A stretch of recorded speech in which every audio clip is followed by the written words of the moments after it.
maanta waxaan rabaa inaan ka hadlo ectopic pregnancy. Uurka inuu ku sameysmo ilmaha inay ku abuurmaan meel ka baxsan ilma galeenka inay ku abuurmaan. Meelaha ugu badan ay ku abuurmi karaan oo si qaldan ilmaha ay ugu abuurmi karaan waxaa ka mid ah tubooyinka. Tubooyinku waa meesha ugu badan.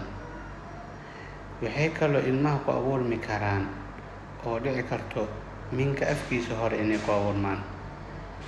Mararka qaar waxaa laga yaabaa ugxan-sidayaasha inay ku abuurmaan. Sidoo kale waxaa dhici karta ilmihii inay ku abuurmaan caloosha qaybteeda hoose.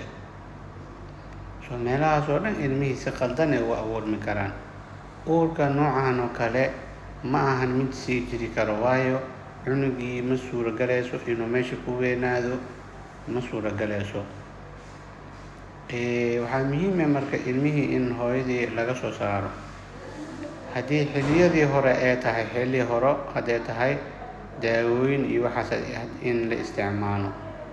Haddii laakiin xilli dambe ay gaarto, waxaa loo baahnaan karaa qaliin loo baahan karaa oo laboratomy caloosha in la furo.